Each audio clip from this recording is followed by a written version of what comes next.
there. Welcome to Friday, and let's just get all this crap out of the way. It's only one game. The Mets aren't going 0-162. The Yankees aren't going 162-0. Don't overreact to opening day. Blah, blah, blah, blah, blah. We all know that. We got it out of the way. But here's what's happened yesterday. And I need Tiki Barber as the most honest, down-to-earth person here at WFAN to just tell us if this is okay. When Juan Soto went after a slider that was 50 feet outside and he struck out to Josh Hader, all over the tri-state area, I wasn't the only one, all over the tri-state area, Yankee fans got their flesh. Yankee fans texted, that's your $800 million man. I mean, it was constant, not just for me. I'm just one person. But Tommy faced it. We all faced it.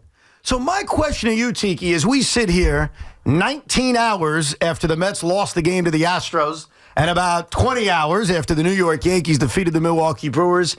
Is it really justified for us as Met fans to take verbal beatings from Yankee fans off of one at-bat in one game? Yes, it is. Yes, it is. Why? Because this is exactly what everybody warned the Yankees about a year ago. There are going to be moments where you're going to get frustrated because this bat sits on his shoulder waiting for the walk. Well, I wish it did, by the way. No. Hold on. I wish it Hold did. on. Back up. Yes. Back up to his fourth pitch in that at-bat, which was a slider, and it was the only strike he saw. Yeah. And he looked at it.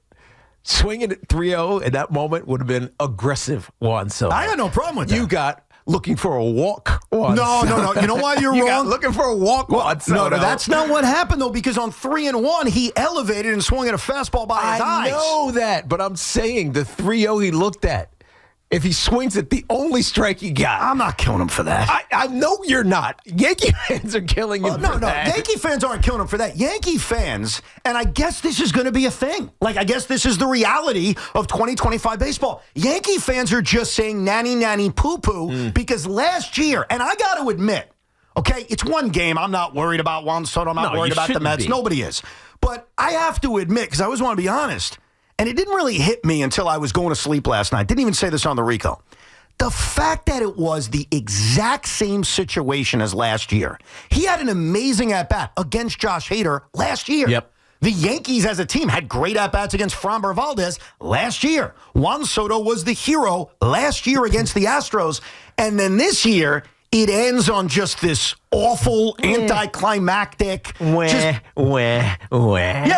And you guys are enjoying every second of it. No, I'm not enjoying it. And it adds to the as insult. An IBO. Yeah. Again, honestly, my first impression as an IBO was, damn, he should have swung at that first slider. That's it. That's what I thought about. Okay. And then I said, yeah, it sucks to be a Met fan today. Look, fine. You want him to be aggressive on 3-0? Okay. He was aggressive on 3-1 on a fastball that was up. The 3-2 pitch was 10 feet outside. He thought he was getting a fastball like he said. He strikes out. And look, strikeouts happen. Baseball's the kind of game where if you fail 60% of the time, you're one of the greatest of all time. Right. So if you say only 60%, yeah, you are the greatest of all time. You are the greatest of all time. 400 over your career. I was thinking more of on-base percentages. But Right. So I get that failure happens. But what stung for me as a simple Met fan was I should show you what I heard on my phone. And it was varying degrees of troll. So Met fans, I'm sure you dealt with all kinds of it. Like some were very innocent, like Sean. Sean, I admit, I think the text message you sent in the Evan and Tiki chat was I call it a soft troll. Like, I don't think you were vicious, and I don't even know if you knew it at the time, but did you know that you were trolling us when you texted us? What did I text you? You don't even know what you texted us. I texted you a fake spoiler. Were you hammered or on a gummy or something? No. What did I text? I texted, Soto homer, wow. I knew I was ahead listening to the radio. Well, hold on. Tommy, as a diehard Met fan, did you ignore the Evan and Tiki chat, or did you see Sean's message and agree with me that you took it as a troll? Oh, it was 100% a troll. It's actually worse than a troll because it's so subtle. I'd rather Sean go, ha, that was embarrassing, than, oh, well. That was because it was very. Sean was predicting that Soto would hit a homer. Right. For those who don't know what we're talking about, Evan writes, wow, incredible at-bat. For Acuna. after Luis Angel Acuna's Yes. 12-pitch at-bat where he battled and fought off, I don't know how many foul balls, and then Legendary ultimately, legendary, takes the Yes. walk. It was a great at-bat. Amazing at bat. The very next text, which came 3 minutes later, later, Juan Soto homer, unreal. He's predicting that Soto would hit a home Soto, run. this is from Sean. Thought it was gonna Soto homer, unreal. And then very next text, oh well. Oh, wow. I was wrong. For me, the Soto home run unreal, that doesn't even bother me. That's like, you want to say it's a troll, fine. It's the oh well. I was actually confused for a second. Well, yeah, you're like, am I behind? I was like, what am I missing? I forgot I sent well, to be But honest. the oh well, and that's an example, and I'm sure a lot of Met fans got this yesterday. That's a very basic troll. Oh well. I got another troll from a friend of mine who was like, wow, same situation last year, except he came through. I got another one that literally just said F1 Soto. So the variety that was flying at me, and again, I'll say this every 3 minutes just in case people have a hard of hearing here. I'm not worried over one game. I'm not freaking out over one game. You shouldn't be. But I'm admitting that getting trolled around Juan Soto is clearly going to be a thing all season when he fails. Obviously, there should be a lot of moments in which he comes through. And yesterday was annoying. And I think everything added up to make it annoying. And I'll tell you another thing that made it annoying. And this is about last year and about this year. And it's a reminder, folks, last year's last year. This year's this year. It's very different. This game yesterday was a last year game. Everything about it. They're lifeless offensively for the first 7 innings. Where have we seen that before? Right. One hit for what, first 4? Remember game 161 against the Braves, Spencer Schwellenbacher? It's the same thing, bro. We saw it all year. The game against Toronto, Bowden Francis, they get no hit in the 9th inning. Lindor, it's a home run. Same thing. And then they kind of have the magic, right? The magic turns on. Everything's amazing. Think about game 3 of the wild card series against the Brewers. Same thing, right? Pete Alonso turns the magic on. This game yesterday was the same thing. Right, just one thing missing. The one thing missing, oh my God, was the OMG base hit, right? Yes. You have these incredible at-bats against Hader, back-to-back hits by Tyrone Taylor and Starling Marte, the ridiculous at-bat by Luis Angel Acuna, which I thought saved his day because he was having a very rough day before that, and it's all set up. So I think what added to the frustration is it was 2024 until Juan Soto went after that slider in the dirt. Yeah. And so it was a reminder of, not that this year won't be successful, I still think it will be, but it's a reminder, this ain't last year. Yeah, no, it's not last year. One, because Jose Iglesias is no longer on the squad. So the OMG might not show its head every now and then when it's needed. But it's also, look, the team was flawed. We knew this at some point, right, in this offseason. The starting pitching wasn't ideal because of all the righties that the Astros throw out there. You're not going to get Senga. You're not going to get Peterson. So you go with Clay Holmes, who hadn't started a game in 6 years. And so, yeah, spring training when you're pitching a bunch of minor league bats is phenomenal, and he's not a favorite, but whatever. He's an interesting pick for the Cy Young. But getting to a real game where there's real jitters, he's a little shaky. Also against a really good lineup. The Astros are a damn good team. Absolutely right. Yeah. And so it's not like he was bad. No. He just wasn't Cy Young caliber. Well, that's only you and I because we made that crazy bet. Yeah, it was, to me, it was more about the offense did nothing for essentially 8 innings, and then it started to wake up, and the only thing missing was the big hit. But it's not about the loss. It's not even about that. It's about the fact that as this game ended a little after 7 o'clock and baseball's back, and you all know what was happening to you, and some of you are Yankee fans, and you applied it, it was trolling season. And I think what I'm starting to realize is this is our reality. Oh, man, he better get out of that quick. He better hit a game-winning home run. And if that happens, by the way, you can't see it on local TV. It'll be on Apple TV Plus. TV. But if that happens tonight, and this is a part of, I think, what I'm learning is now we'll troll back. Like, this is going to be a thing all year. Like, Mets-Yankees has always been a dynamic. Oh, this is going to set up an awesome Subway series? Yeah, well, we've got a month and a half before that happens. So we've always had back and forths, but this is on another level. Like, this is going to be an every night thing. Like, if Soto does something big tonight, Sean, I'm just going to give you a spoiler alert, not from me, but you're going to hear from Tommy.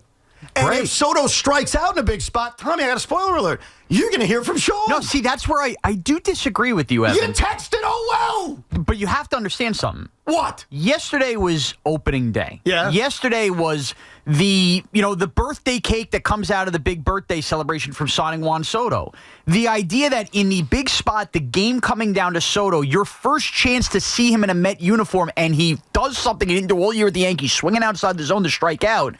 I don't know that you could. Now, look, Subway Series game a little different. Postseason's a little different.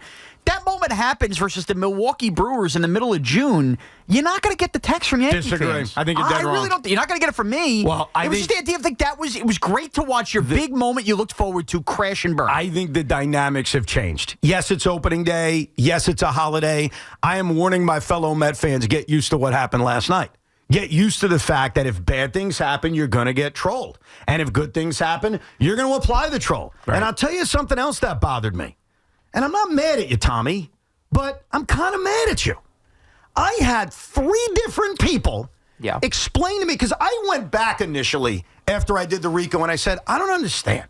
What have I done to you? Was I coming on the radio after the Mets signed Juan Soto really prancing? I was excited about acquiring a player, but it wasn't necessarily anti-Yankee. And what I heard from 3 different people was, oh, no, Evan, it's not you.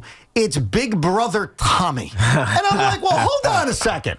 Why do I have to pay for the sins of Tommy? He's your child. He's your on-air child.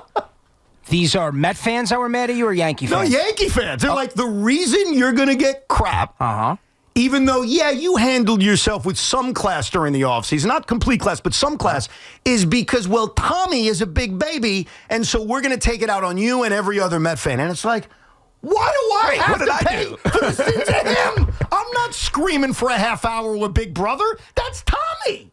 Yesterday, But Tommy's not accessible to them like you are. Right. That's what it is. podcast. Yesterday was one of my favorite days as a Met fan in my entire life. Really? Why so? Because he's keeping receipts. Because, Tiki, it proved what I've been saying for the last 4 months. Yankee fans are now the little brother. Because what I saw from Yankee fans yesterday was little brother behavior. Let me be the first to Doubling down on it now, Tommy. congratulate all the Yankee fans. Let me be the first one to congratulate you on winning the World Series on opening day, because you would have said to us back in the day, my entire life as a Met fan was rooting for the Mets and every team that was playing for the Yankees, where the Yankees and their fans hung out in their ivory tower and said, they don't care about the Mets. We don't care about you little brother. You sure as hell cared a lot about it yesterday, little brother. Well, I don't think that a Yankee fan actually cares 2 iotas about the New York Mets. I think the New York Yankee fan cares a lot about Juan Soto. I think you're right on about the that. New York. Yeah, I think Bingo. you're right. I think you're right about that. It's like, it's the person. And I'm going to read this to you. This is from another buddy of It's mine. kind of like us in the football season last year. We hate the Eagles. We only cared about Saquon Barkley on the Eagles. You cared about both, though. I don't know about that one. It was worse because of Saquon. Yeah, Barkley. no, it definitely adds to it. What I got, this is a long message I got from a Yankee fan explaining everything. He said, this is going to be a very long, painful experience for you. Expectations can be a thief of joy if you allow it, which you are. Perspective has already been lost in the moment. Losing hurts, but it hurts more because some Yankee fans got on you.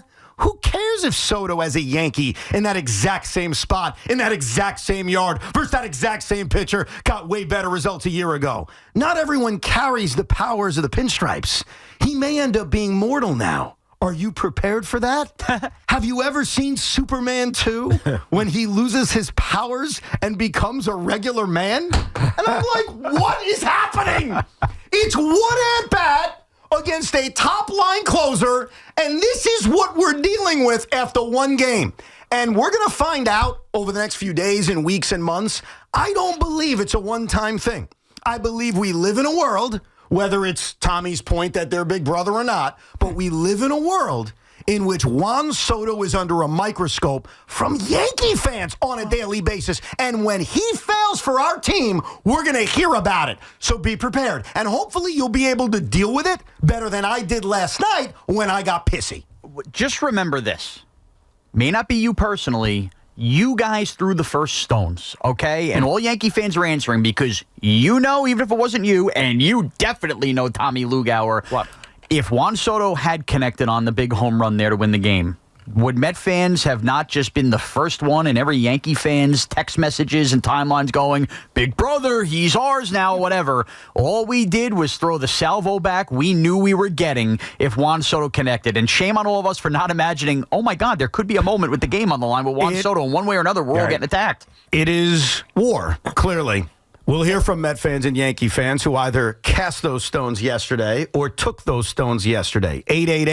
888-808-1019. Plus, we'll get into why Juan Soto was so aggressive in that bat against Josh Hader.